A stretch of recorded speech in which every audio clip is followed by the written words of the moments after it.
Dan. What's up, Alex? Another Boards and Bottles. Starting off the new year. Yes, first one of 2025, isn't I'm it? super excited about this. Yeah. Because I got a game, right, that came right before the holidays. Okay. And I'm so excited. One that I backed on Kickstarter. A limited edition Reiner Knizia game. Oh, I like that. How does that sound? Yeah. Got to start off the right way. It is none other than Rebirth. Boom. Love it. That is cool. So have you heard much about Rebirth? Yeah. It's a good one. So I'm really excited about it because Rebirth is this amazing game. And really, before I get into it, if this is your first time checking us out, we're the Boards and Bottles guys. We love pairing amazing games with fabulous drinks to see if we can elevate the game. It's a tough task. Do. Yeah, usually do. Anyways, we just ask that you like, subscribe, find us on social media, and comment. That's what we love. Yep. All right, let's get back to the game. Rebirth by Reiner Knizia. Obviously, this is just such an exciting game. Mm-hmm. I love it because there is a Scotland side on the game and an Ireland side on the game. Yeah. You can flip either map to play. But the game really takes place. The theme of the game is the fact that it's like after the world has been crazy, destroying Mother Earth, it's like rebuilding, the rebirth of civilization. So it's back to like castles and cathedrals and kind of area control aspects, but you've got farms, like food farms, and energy farms, like solar farms. Yeah. All over Scotland or Ireland, depending on which one you play. And it's almost like a little steampunky because they have like these floating farms that are kind of floating off to the side as well. Yeah, these blimps. It's cool. Super fun. Let's show you the game board, just so you can kind of get acquainted. It's a very fast game. That's what I love. Quick. So there are these spaces. There are these pink ones that are castles. There are these yellow ones that are cathedrals. There are these settlements, and it tells you where you can play specific cards. And on your turn, it's as easy as you draw one tile out of your little handy bag, and you place it on the board in a place that it's allowed to go. There are placement rules, just like anything else. And there are very simple tiles. There is the regular farm. There is the energy farm. Yep. And then there are these little settlements which have like 1, 2, 3, or 4 little houses. And so really on there, that's the area control piece. There's different scoring for settlements. There's like immediate placement bonuses for your farms. And they can like work off each other if they're the same type of farm for you. And of course, there are missions. Yep. Missions that you can go on. There's area control around castles. So you can be king of the castle. Yeah. Cathedrals on the Scotland side help you to get like objective cards. And on the Ireland side, they help you. What do they do? Oh, they've got a bonus. Yeah, like for each cathedral, you've got a bonus on the flip side. I had to remember because we hadn't played it for a minute. It's a new game. We haven't played it a million times yet. So many fun things. So you've played this both sides now. What are your thoughts? Oh, I love it. Both sides feel different enough that you can get a different game on either side. There's some really, really cool decisions to make. You're constantly balancing, am I going for the objectives here? Do I try to get my power farm really big and score every time I put a power tile like connected to this thing? So there's really, really cool decisions. You're scoring points all over the place. I think it has a 300-point marker, if I'm not mistaken. We haven't gotten that high with it. I haven't even gotten to 200 yet. No, I barely broke 100 last time I played this. But tons of fun. And there's so much decision space as well, because one of the things you are going for is you're trying to get out these strongholds, these castles. So you're doing that by figuring out who has the most presence around the stronghold. So you're constantly looking at that too, where you're like, I have some out here. Is it enough for them to take it? And how many turns do I think I'm going to get before they try to take it? So there's so many cool decisions in this. You're just constantly evaluating it.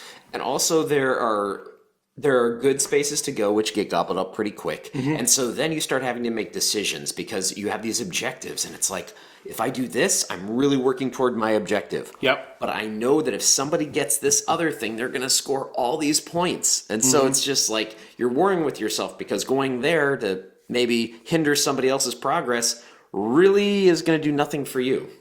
But on the flip side, I did that last game. We were playing with one of our friends, and I think he scored like 16 points in like one move. And the move that I did, I could have stopped him. And the move I did, I think, scored me 2. I think that's why our scores are so low. We keep working really hard to we're block your buddy. Yeah, That's I guess that's one way to play. I guess so. All right, so before we talk more about the game, I think we should pair it with something. Let's start out and think about it, all right? Definitely. So I'm going to take the Scotland side. Oh, That's what I went with. Okay? I figured you would, so I took Ireland. Did you? I did. Oh, man. We got both sides covered for you guys. Fabulous. So for the Scotland side, I thought about what is like a Scotch that I could see still being present during the Rebirth in the future. Okay. All right. None other than the Ardmore Legacy. Now, if you don't know Ardmore, it is a Highland single malt Scotch. It's slightly peated, but what I like about this is their legacy. So it's one of their no-age statements, their Nas whiskeys. They do have a line where it's like 12 years, 25 years, different ones. But they do a lot of these no-age statement whiskeys. And legacy just makes me feel like, kind of like part of the game of how you break ties. It's whoever was there first gets to keep it. Because you are the originators. Yeah, your legacy lives on. Exactly. So this is the legacy, but the other cool thing about this, as I check it out for us, and I might have had a weed Oh gram my of goodness. this. I know, it's almost gone. It's so good. Ooh, that's a tight cork. That is a tight cork. Yikes. The other thing about Ardmore is they believe in like a true green process, like the old process. So everything is done the right way. Awesome. Just like they did it back in the old days. Ooh, I kind of gave you a big pour. Sorry That's there, fine. Kyle. Cheers. To Scotland.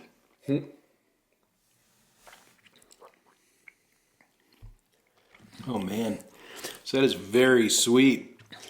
I like that. Sweetie and peaty. It's Definitely. It It shines through.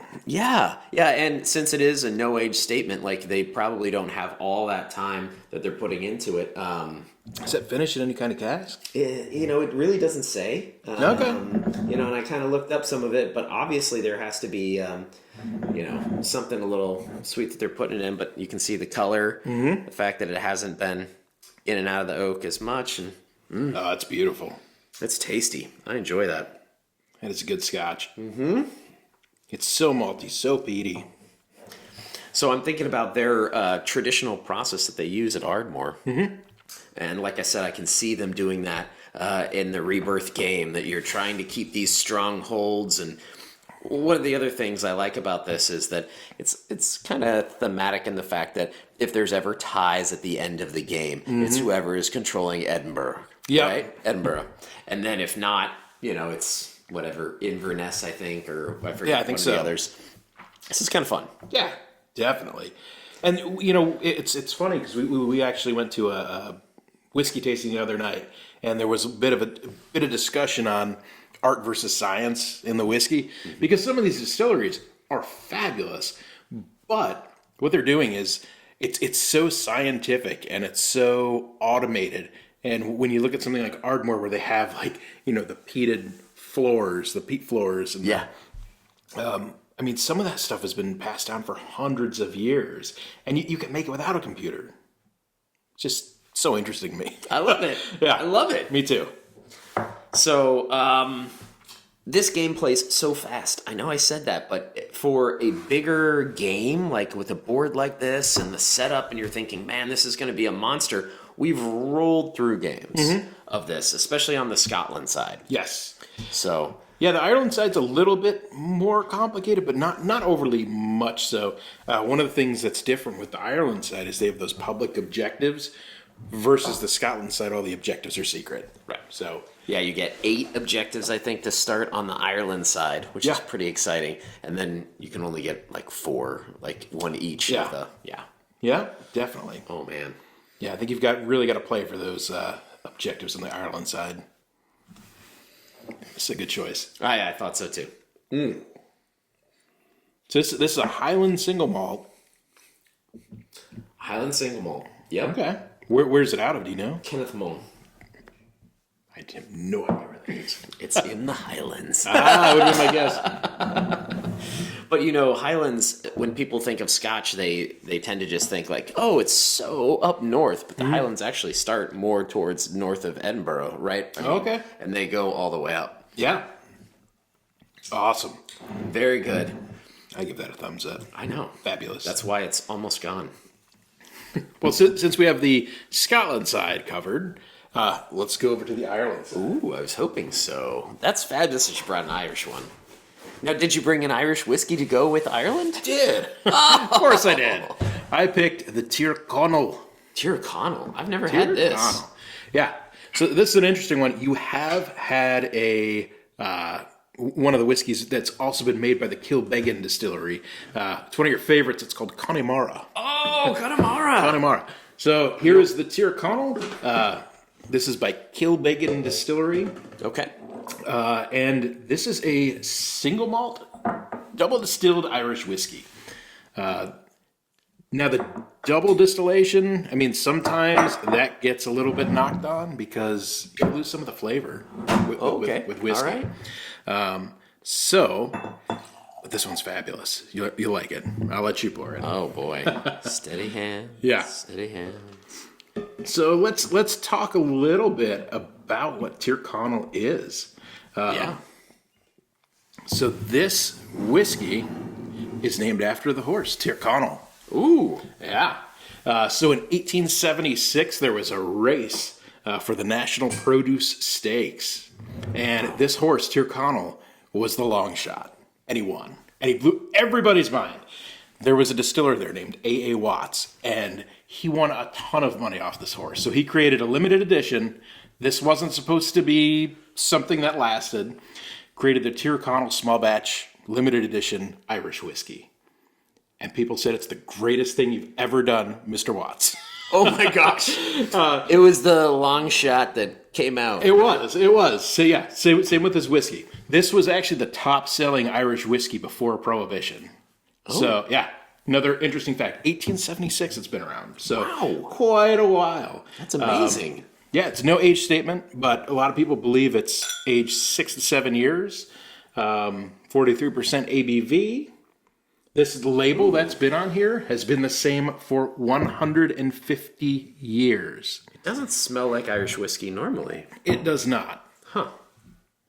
It's almost like because the Connemara is a peated Irish whiskey. Mm-hmm. And I think this is like kind of not quite as... It's like your typical Irish whiskey versus Connemara. It kind of meets halfway. Okay. Yeah, that's where I'd go with it. Oh, wow. Yeah, nothing offensive, nothing mind-blowing really, but I mean, it's like $30 a bottle, $35 a bottle. Well, that's not bad at all. I mean, yeah, it's great for what you can get. Do you think you can find it pretty much everywhere? Is it pretty pervasive? I like that, man. It's so malty. It is. Oh, it's good. So I haven't seen it at like Total Wine. Okay. There's a store by us, I think we've talked about it before, called Gaspar's. They get some of the more, I don't know, they've got a wider selection of whiskey. Okay. I find it there. And like I said, sub $50. I mean, $35 tops. That's crazy. Yeah, it's a good one for that. So since we're drinking the Irish whiskey, about time that we go to the Ireland side. And by the way, I mean, this board is just beautiful. It is. The way the colors work, and it's very pleasing with the hexes, and and really the game ends when everyone is done placing the tiles out of their bags. And the way they make it work for player count is if you're playing with 4 people, you take certain ones out. If you're playing with 2, you use some of the other ones from another one to automatically have some territory. So different ways to blend it makes it really great. But they have these like towers, these round towers instead of cathedrals on the Ireland side. And also the settlements are different, I found. Yeah. So the Scotland side had more of like the 3, like the larger settlements. And on this side, there were a lot of smaller ones, just 2, allowed for 2 spaces.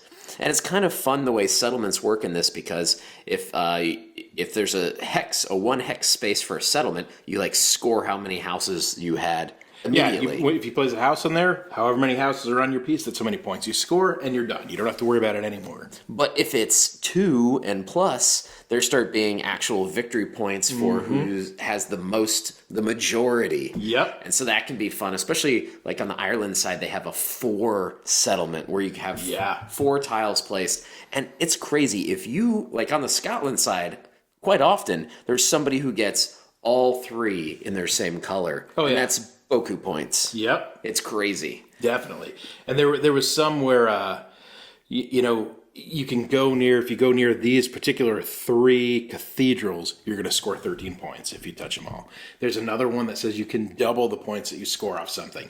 Off one of the objectives. Yeah, so there's huge strategies. You don't know what's going to pop up. You don't know where things are going to be. There's just a ton of variety for such a simple game. You can teach this thing in under 10 minutes. And when you lose, a lot of times you'll lose this game, you can still say that sometimes there's a little bit of just chance in that, because you are pulling out a tile. And that's what I've had happen, where I'm like, oh no, someone's about to take my stronghold, my castle, and I need to get this farm, because it has to be that specific electric farm. And then you draw a settlement. And then the next time you open up your bag and it's a food farm. And then the next one's a food farm. And you're like, oh my gosh, I just need this one. Why can't I get it? Yeah. Or you can see exactly what your opponent's doing and you have no way to stop them. No way. Yeah. And I think when we played Scotland before, we were a little bit better when we were playing the Ireland side. But when we played the Scottish side, sometimes we would get these long trailing farms, and they multiply. So if you have 5 connected electric farms, and I put the 6th one on there, I score 6 points. Yeah, it's huge. It's just you can run away with the game real quick. And I was thinking more about it, and I think part of that is due to the fact that there's less objectives that you're trying to score. So you're playing more toward the board state. That makes sense. With the Irish side, you've got 8 public objectives versus whatever those number are that you can get in your hand. Yeah. And so you've really got to focus on those. And I think that's what I did. I got 5 of them or something like that. But it was so much fun. It is. It's a great game. And these are great pairings. Yeah. I'm excited about this. Yeah, and it's fun. You can play one side, because if you have a game night and it's a couple hours long, you can easily teach. Yep. Play the Scotland side, which is what I would recommend, because it's a good beginner side. Yeah. And have a little whiskey with it. And then flip over to the Irish side, have a little Irish wee nip. Yeah. And then see which pairing was better, and then play that side again. Hey, I love that. That's a good one. Yeah. Well, this is fabulous, Dan. Yeah, it's a good one. Great game. Awesome choice. All right. What do we always say? Oh, let's game hard and drink responsibly, guys. Cheers. Cheers.